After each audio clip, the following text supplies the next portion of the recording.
taxable event,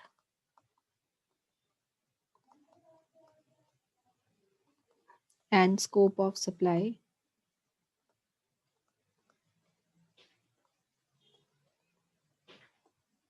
और इसमें हमारा फोकस रहेगा कौन से सेक्शन पर? Section 7, that is scope of supply. और इसमें हम सेक्शन 7(1) कंप्लीटली पूरा कर चुके हैं, जिसमें हमने नॉर्मल और टैक्सेबल सप्लाईज की बात करी थी। This section is complete.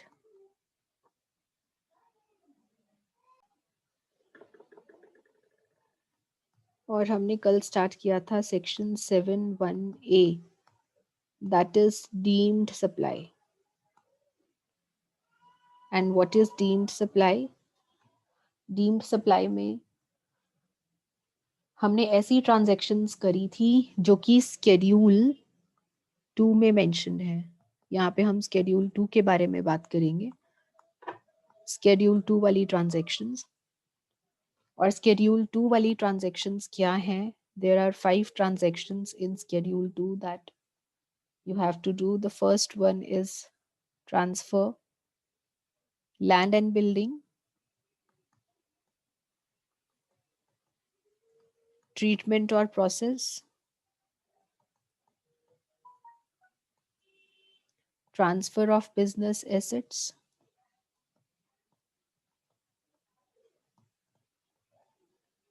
and transactions specifically under supply of service.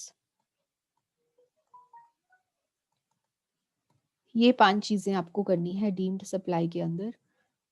ऐसी ट्रांजैक्शंस जिनको की सप्लाई माना जाएगा, जिसमें कि हम फर्स्ट कर चुके थे कल, दैट इज ट्रांसफर। और ट्रांसफर को सप्लाई माना जाता है, ऐसा हमने कल किया था।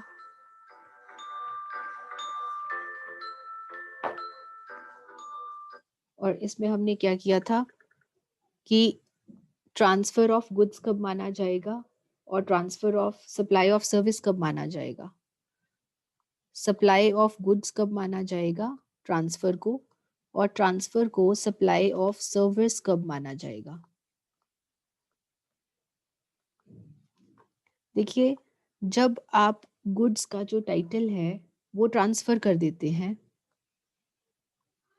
Transfer of title in goods, जब आप गुड्स का जो मालिकाना हक है, मालिकाना हक या फिर ओनरशिप, जब आप ट्रांसफर कर देते हैं तो आप कहते हैं कि आपने सप्लाई ऑफ गुड्स किया है। इसमें मैंने आपको एग्जांपल बताया था कि ए ने बी को कार सप्लाई कर दी, this is supply of goods. That means जो कार का मालिकाना हक है, जो कार का मालिकाना हक है वो बी के पास ट्रांसफर हो गया। बी इसको जैसे चाहे वैसे इस्तेमाल कर सकता है, this is supply of goods. अब सप्लाई ऑफ सर्विस में क्या होता है कि जब आप ट्रांसफर करते हैं ऑफ राइट टू यूज, आप ट्रांसफर कर रहे हैं क्या? इस्तेमाल करने का हक। आप इस्तेमाल करने का हक ट्रांसफर कर रहे हैं। आप मालिकाना हक नहीं दे रहे किसी को, आप सिर्फ उन गुड्स को इस्तेमाल करने का हक दे रहे हैं। आपने ए ने बी को कार हायर कर दी, रेंट पर दे दी, तो ए बी को कार का मालिकाना हक नहीं दे रहा, सिर्फ और सिर्फ इस्तेमाल करने का हक दे रहा है। This is known as supply of service. So जो ट्रांसफर है, ट्रांसफर को सप्लाई माना जाएगा। What is transfer? Transfer is supply. अब सप्लाई ऑफ गुड्स है या सर्विस है, ये डिपेंड करता है कि आपने ट्रांसफर क्या किया है। अगर आपने मालिकाना हक ट्रांसफर किया है then it is supply of goods. And अगर आपने सिर्फ इस्तेमाल करने का हक ट्रांसफर किया है, then it is supply of service.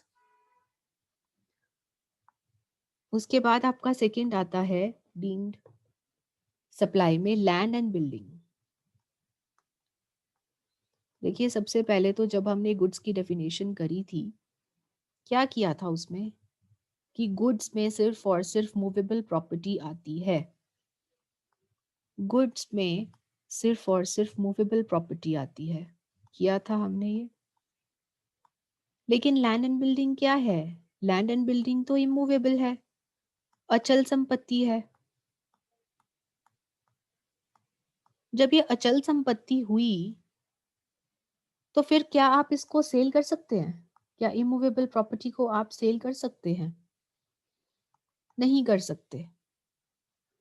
क्या लैंड और बिल्डिंग कभी भी सप्लाई ऑफ गुड्स में आ सकते हैं? नहीं आ सकते। लेकिन सप्लाई ऑफ सर्विस तो हो सकती है। भाई, सप्लाई ऑफ सर्विस कब माना जाएगा लैंड एंड बिल्डिंग के केस में? देखते हैं। लैंड के केस में देखिए, जमीन है आपकी, आपने जमीन को किराए पर दे दिया, लीज पर, रेंट पर, या फिर उस लैंड को यूज करने के लिए आपने लाइसेंस दे दिया। What is it? आप मालिकाना हक नहीं दे रहे। क्या आप मालिकाना हक दे रहे हैं? जब आप मालिकाना हक देते हैं तो वो सप्लाई ऑफ गुड्स होता है। क्या दे रहे हैं आप? आप सिर्फ इस्तेमाल करने का हक दे रहे हैं। और जब आप इस्तेमाल करने का हक देते हैं, then it is known as supply of service.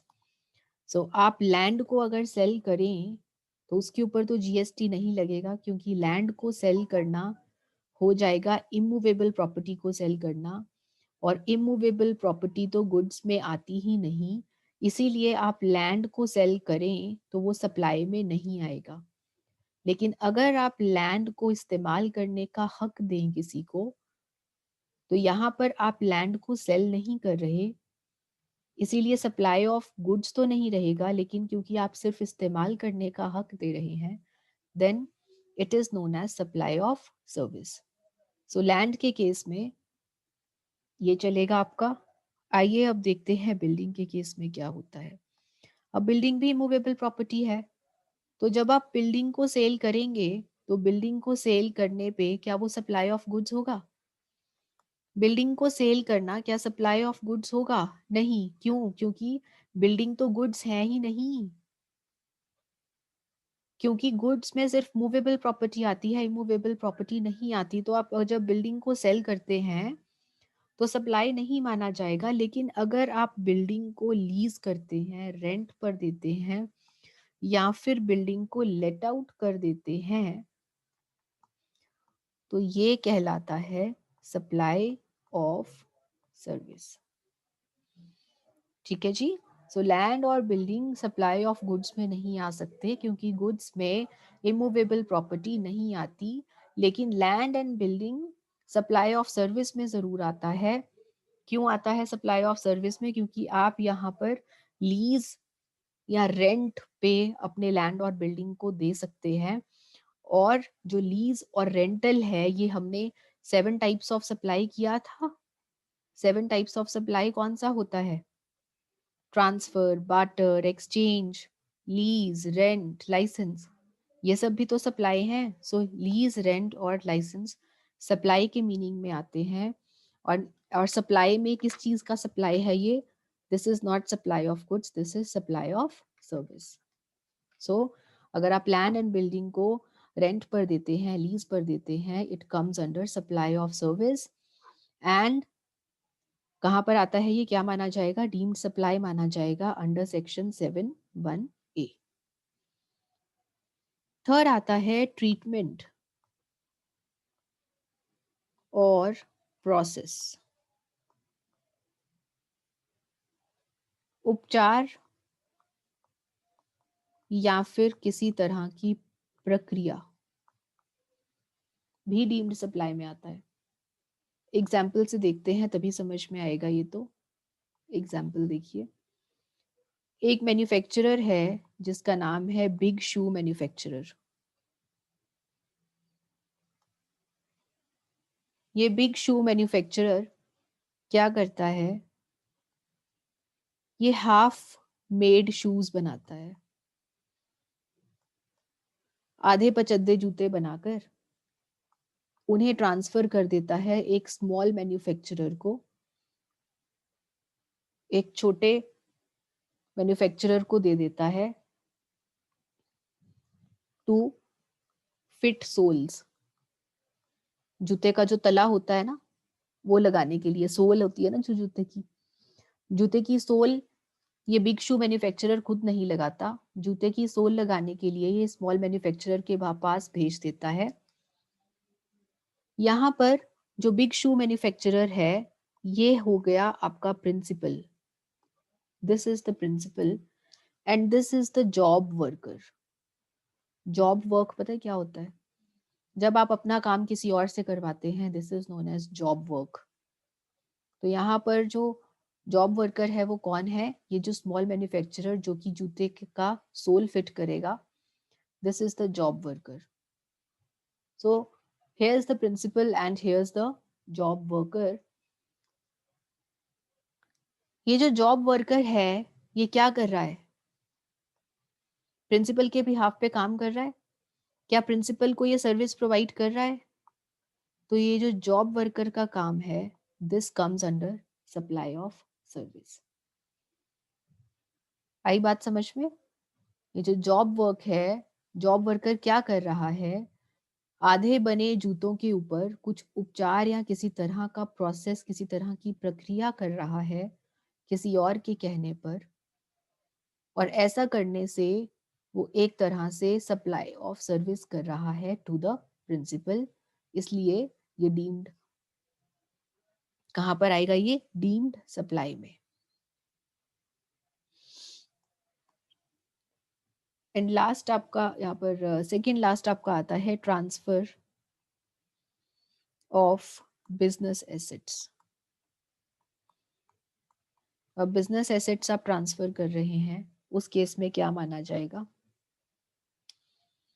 इसमें आपके 3 केसेस हैं। यहाँ पर 3 केसेस हैं। फर्स्ट केस देखिए, ट्रांसफर और डिस्पोजल ऑफ बिजनेस एसेट्स। आप बिजनेस के एसेट्स को निपटा रहे हैं या फिर किसी और को ट्रांसफर कर रहे हैं। ये है एक sole proprietor. Sole proprietor car खरीदता है, किस पर्पस के लिए? Buys for business use. ये सोल प्रोप्राइटर बिजनेस इस्तेमाल के लिए कार खरीदता है और इस कार को 2 साल यूज करने के बाद, आफ्टर 2 years, ये इसको सेल कर देता है फॉर कंसिडरेशन। ये किसी और को सेल कर देता है 2 साल यूज करने के बाद। क्या कर रहा है ये? बिजनेस एसेट का, दैट मीन्स इस कार का मालिकाना हक ये किसी और को दे रहा है। क्या है ये? What will this be called? Supply of goods या supply of services? This is supply of goods. और क्योंकि ये सप्लाई है तो इसके ऊपर जीएसटी लगेगा। यस, लगेगा। सो अगर आप अपना बिजनेस एसेट ट्रांसफर कर रहे हैं या डिस्पोज कर रहे हैं, this is known as supply of goods, और क्योंकि ये सप्लाई ऑफ गुड्स है इसके ऊपर जीएसटी लगेगा। ये था आपका फर्स्ट केस बिजनेस एसेट्स में। Let's come to the second case. Second case है प्रोवाइडिंग बिजनेस गुड्स,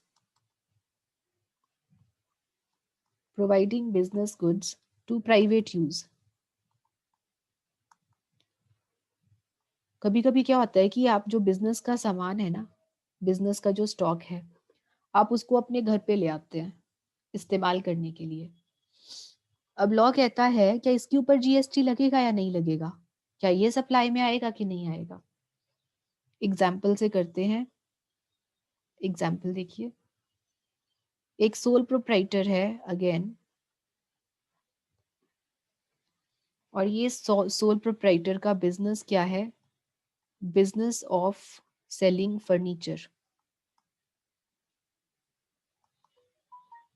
ये सोल प्रोप्राइटर बिजनेस कौन सा बिजनेस करता है, फर्नीचर सेल करने का बिजनेस करता है। और एक बार की बात है कि ये एक सेट ऑफ फर्नीचर अपनी दुकान से उठाकर अपने घर ले आया फॉर हिज ओन यूज, अपने घर ले आया 3 महीने के लिए, फॉर 3 months। ये सोल प्रोप्राइटर एक सेट फर्नीचर का उठा के अपने घर पे ले आया 3 महीने इस्तेमाल करने के लिए। क्या ये इसको अपने निजी इस्तेमाल के लिए यूज कर रहा है फर्नीचर को? Yes, this is known as private use.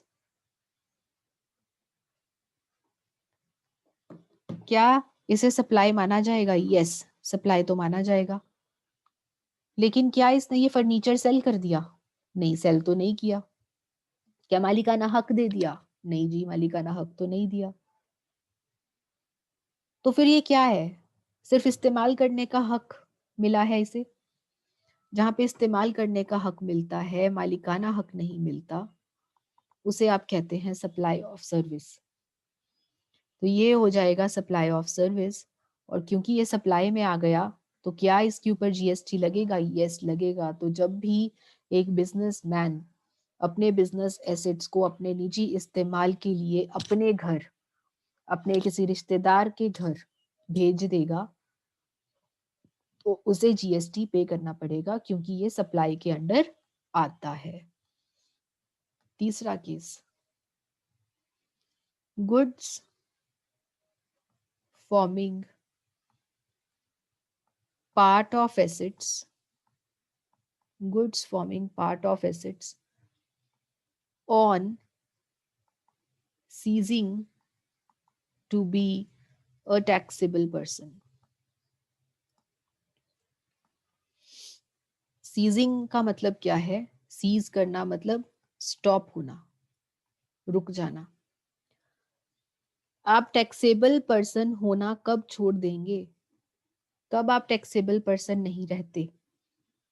कब आपको टैक्स पे नहीं करना पड़ता? जब आप अपना बिजनेस बंद कर देते हैं, आप अपना जीएसटी का नंबर सरेंडर कर देते हैं, अब आप और बिजनेस नहीं करना चाहते, तो आप अब टैक्सेबल पर्सन नहीं रहेंगे। तो जब आप अपना बिजनेस बंद कर रहे हैं, उस टाइम पे ऐसा हो सकता है कि आपके स्टॉक में कुछ एसेट्स पड़े हों, तो उस केस में इसे सप्लाई माना जाएगा कि नहीं, देखते हैं। एग्जाम्पल, एक मिस्टर ए हैं, शॉप ओनर। ये शॉप ओनर है और ये अपना बिजनेस अब बंद कर रहा है। क्योंकि ये बिजनेस बंद कर रहा है, तो इसको अब जीएसटी की रजिस्ट्रेशन कैंसिल करवानी पड़ेगी। इसको अपनी, जब आप रजिस्ट्रेशन करवाते हैं तो उस प्रोसेस को आप रजिस्ट्रेशन कहते हैं, और जब आप रजिस्ट्रेशन कैंसिल कर देते हैं उसे आप कहते हैं डी रजिस्ट्रेशन।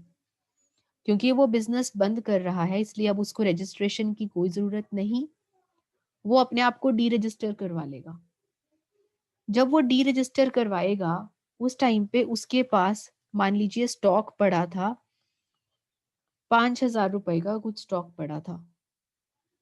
तो ये जो स्टॉक है, जो बिजनेस बंद होने के टाइम पे उसके पास पड़ा है, इसे माना जाएगा क्या? इसे माना जाएगा सप्लाई ऑफ गुड्स। इसे माना जाएगा कि ये स्टॉक इसने सेल कर दिया, और इसे सप्लाई ऑफ गुड्स माना जाएगा। क्योंकि इसको सप्लाई ऑफ गुड्स माना जाएगा, इसलिए इसके ऊपर जीएसटी लगेगा। कहने का मतलब क्या है कि जब भी आप बिजनेस बंद करके जाएंगे, तो जितना क्लोजिंग स्टॉक आपके पास पड़ा होगा, उसके ऊपर आपको जीएसटी पे करना पड़ेगा। क्या किया अभी तक हमने डीम्ड सप्लाई में? डीम्ड सप्लाई का सेक्शन है सेक्शन 7(1)(a). इसमें हमने 5 तरह की चीजें करनी है: transfer, land and building, treatment, transfer of business assets and others. तो ट्रांसफर में हमने सबसे पहले क्या किया है कि ट्रांसफर किसे कहते हैं, जब आप कुछ भी ट्रांसफर करें, या तो मालिकाना हक ट्रांसफर करें या फिर आप इस्तेमाल करने का हक ट्रांसफर करें, तो वो सप्लाई के अंडर आता है। हाँ, अगर आप ट्रांसफर कर रहे हैं मालिकाना हक, तो आप उसे कहेंगे सप्लाई ऑफ गुड्स। और अगर आप ट्रांसफर कर रहे हैं इस्तेमाल करने का हक, तो आप उसे बोलेंगे सप्लाई ऑफ सर्विस। तो transfer is what, transfer is supply. और क्योंकि ये या तो सप्लाई ऑफ गुड्स होगा या फिर सप्लाई ऑफ सर्विसेज होगा, इसलिए आपको ट्रांसफर के ऊपर जीएसटी पे करना पड़ेगा। लैंड एंड बिल्डिंग में हमने क्या किया कि लैंड एंड बिल्डिंग क्योंकि इमूवेबल प्रॉपर्टी है, तो आप इसको सेल तो नहीं कर सकते, मतलब जीएसटी के अंडर ये सेल की ट्रांजैक्शन में नहीं आएगा। सेल तो कर सकते हैं आप, लेकिन जीएसटी में क्योंकि सिर्फ और सिर्फ गुड्स कवर होते हैं और गुड्स में सिर्फ मूवेबल प्रॉपर्टी आती है, इमूवेबल प्रॉपर्टी नहीं आती, तो लैंड एंड बिल्डिंग के केस में आप सप्लाई ऑफ गुड्स तो कभी हो ही नहीं सकता इमूवेबल होने की वजह से। लेकिन क्या सप्लाई ऑफ सर्विस हो सकता है लैंड एंड बिल्डिंग के केस में? यस, वो हो सकता है, क्योंकि आप लैंड और बिल्डिंग को रेंट पे या फिर लीज पर दे सकते हैं, आप उसका इस्तेमाल करने का हक किसी को दे सकते हैं। इसीलिए जब आप ऐसा करते हैं तो ये सप्लाई के अंडर आता है, सप्लाई ऑफ सर्विस के अंडर आ जाता है, जिस वजह से इसके ऊपर जीएसटी पे करना पड़ता है। तीसरा, हमने ट्रीटमेंट या प्रोसेस की बात करी, जिसमें हमने जॉब वर्क की बात करी कि जब एक पर्सन दूसरे पर्सन को अपने कुछ गुड्स ट्रांसफर करता है, ताकि वो दूसरा पर्सन उसके ऊपर कोई प्रोसेस या किसी तरह की प्रक्रिया करके वो चीज उसको वापस कर सके, तो उसे कहते हैं आप सप्लाई ऑफ सर्विस, और उसके ऊपर आपको जीएसटी पे करना पड़ेगा। ट्रांसफर ऑफ बिजनेस एसेट्स में हमने 3 केसेस करे। पहला, जिसमें आप बिजनेस एसेट्स को ट्रांसफर कर रहे हैं, वो सप्लाई ऑफ गुड्स बन जाएगा। दूसरा, जहां पे आप बिजनेस गुड्स को प्राइवेट यूज के लिए इस्तेमाल कर रहे हैं, सप्लाई ऑफ सर्विस में आएगा। और तीसरा, जहां पे अब आप जो टैक्सेबल पर्सन नहीं रहे, जब आप टैक्सेबल पर्सन नहीं रहेंगे, आप बिजनेस बंद करके जा रहे हैं, तो आप डी रजिस्ट्रेशन करवाएंगे। और डी रजिस्ट्रेशन के टाइम पे जितना भी आपका क्लोजिंग स्टॉक पड़ा होगा, वो सप्लाई ऑफ गुड्स के अंडर आएगा और उसके ऊपर आपको जीएसटी पे करना पड़ेगा। ये 4 चीजें करी हैं हमने अब तक डीम्ड सप्लाई में। फिफ्थ है transactions under supply of services. ऐसी कौन सी ट्रांजैक्शंस हैं जिनको स्पेसिफिकली सप्लाई ऑफ सर्विसेज बोला गया है? इसमें आपकी आती हैं 6 ट्रांजैक्शंस। इसमें आपकी 6 ट्रांजैक्शंस आती हैं, एक एक करके देखते हैं। First transaction is renting of immovable property.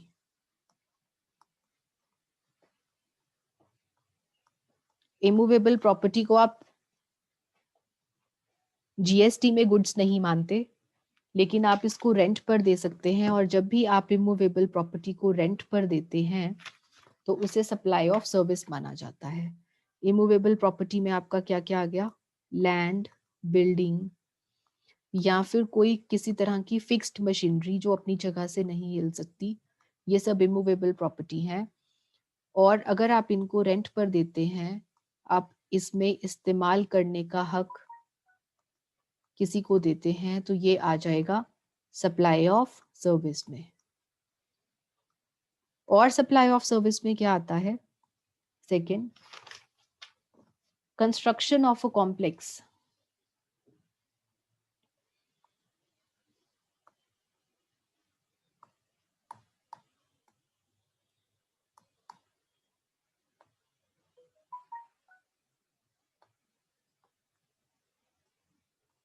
Construction of a complex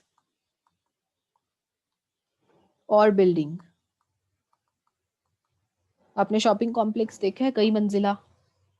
complex क्या होता है? जिसमें बहुत सारी मंजिलें होती हैं, बहुत सारी फ्लोर्स होती हैं, आप उसे कॉम्प्लेक्स बोलते हैं। तो अगर आप कोई कॉम्प्लेक्स या बिल्डिंग को कंस्ट्रक्ट करके दे रहे हैं, वो क्या है?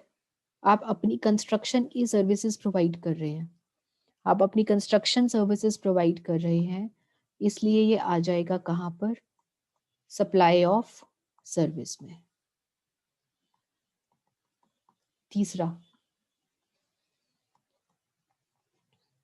Temporary transfer of intellectual property rights, IPR कहते हैं, intellectual property rights. Intellectual property rights क्या होते हैं? These are creation of mind, आपके दिमाग की उपज, दिमाग की रचना। जैसे कि आपने कोई बुक लिखी, दिस इज योर दिमाग की रचना। आपने कोई एक बढ़िया सी मशीनरी बनाई जो कि कोई अलग से कोई प्रोसेस या काम पूरा कर पाएगी। तो जब आप कोई ऐसी मशीनरी या कुछ ऐसा करते हैं तो आप क्या करते हैं, ताकि कोई और उसे कॉपी ना कर ले। जैसे मान लीजिए आपने कोई मशीनरी बनाई जो कि पहले मार्केट में नहीं थी, एक आपने न्यू क्रिएशन करी वो मशीनरी बनाकर। अब कोई और इसको कॉपी ना कर ले, इसलिए आप इसके ऊपर पेटेंट ले लेते हैं, आप इसको रजिस्टर करवा लेते हैं ताकि कोई और इसको कॉपी ना कर पाए। आपने कोई फिल्म प्रोड्यूस करी, कोई मूवी बनाई, और उस मूवी को कोई कॉपी ना कर ले, इसलिए आपने कॉपीराइट ले लिया। क्या अब इस मशीनरी को कोई इस्तेमाल नहीं कर पाएगा? अगर इस्तेमाल करना चाहता है तो उसको आपसे पेटेंट खरीदना पड़ेगा। ये पेटेंट और कॉपीराइट ये क्या है? ये है आपका IPR, this is your intellectual property right. क्योंकि ये आपके दिमाग की रचना है, इसलिए आपने इनको रजिस्टर करवा लिया।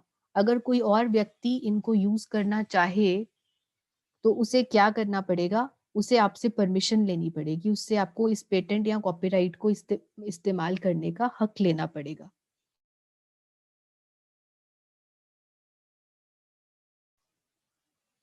ठीक है जी। सो व्हाट इज आईपीआर समझ में आ गया कि जब भी आप कुछ एक नई क्रिएशन करते हैं, उस क्रिएशन को कोई कॉपी ना कर ले तो आप उसको रजिस्टर करवाते हैं। और ये जो रजिस्ट्रेशन है, ये जो पेटेंट्स या कॉपीराइट्स हैं, अलग अलग इंटेलेक्चुअल प्रॉपर्टी को अलग अलग नाम से जाना जाता है। जैसे पेटेंट्स या कॉपीराइट्स या ट्रेडमार्क्स, ये सब आईपीआर्स हैं।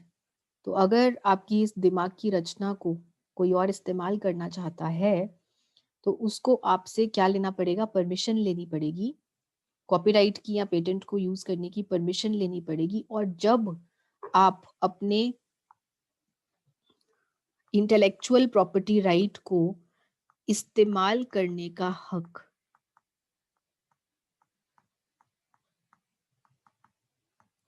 किसी और को दे देते हैं, ट्रांसफर कर देते हैं इसको किसी और पर्सन को, तो इसे क्या माना जाता है?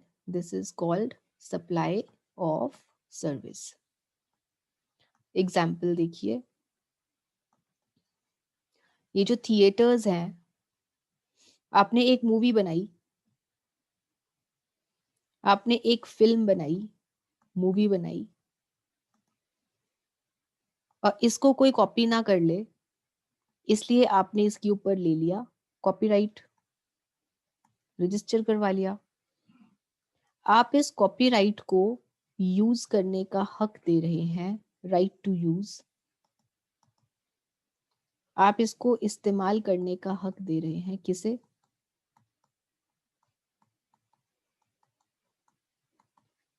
थिएटर्स को। आप थिएटर्स को इसे इस्तेमाल करने का हक दे रहे हैं। आप इस कॉपीराइट को टेम्परेरी ट्रांसफर कर रहे हैं। This is what? This is transfer of IPR. This is what? This is transfer of IPR, transfer of intellectual property right. और क्योंकि ये transfer of intellectual property right है, आप इस्तेमाल करने का हक किसी को दे रहे हैं। So this is what? This is supply of service. और जब आप ऐसा करेंगे आपको क्या जीएसटी पे करना पड़ेगा? यस ऑफ कोर्स, क्योंकि ये सप्लाई के अंडर आ गया। ठीक है जी। नेक्स्ट देखिए सप्लाई ऑफ सर्विस में और क्या आता है, डेवलपमेंट और डिजाइन ऑफ इंफॉर्मेशन टेक्नोलॉजी।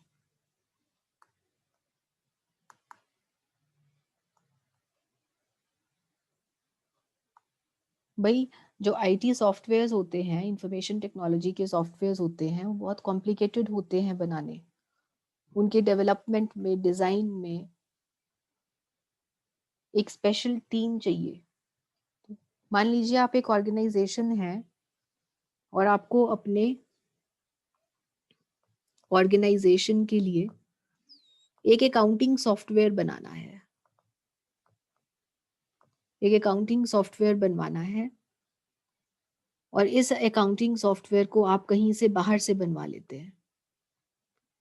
क्या है, अकाउंटिंग सॉफ्टवेयर बनवाने की सर्विस लेना किसके अंडर आ जाएगा, सप्लाई ऑफ सर्विस में आ जाएगा, और इसके ऊपर आपको जीएसटी पे करना पड़ेगा। इसमें 2 पार्ट्स और हैं, कल डिस्कस करेंगे। अभी इसे रिवाइज कर लेते हैं जल्दी से। Deemed supply, transfer, land and building, treatment and process, transfer of business assets, ये सब हम ऑलरेडी रिवाइज कर चुके हैं। अब हमें transactions under supply of service में ये दोबारा से कर लेते हैं। Transactions under supply of service में 6 ट्रांजैक्शंस आती हैं, जिसमें से हम 4 ट्रांजैक्शंस कर चुके हैं। जिसमें फर्स्ट है रेंटिंग ऑफ इमूवेबल प्रॉपर्टी। अगर आप कंस्ट्रक्शन सर्विसेज प्रोवाइड करते हैं, that is supply of service, GST लगेगा। आईपीआरस बना के ट्रांसफर करते हैं, this is supply of service. Information technology का सॉफ्टवेयर बना के दे रहे हैं कोई, it is also supply of service. बाकी पार्ट हम कल वाले सेशन में कवर करेंगे। तब तक आप इसे रिवाइज करिए। सी यू टुमारो।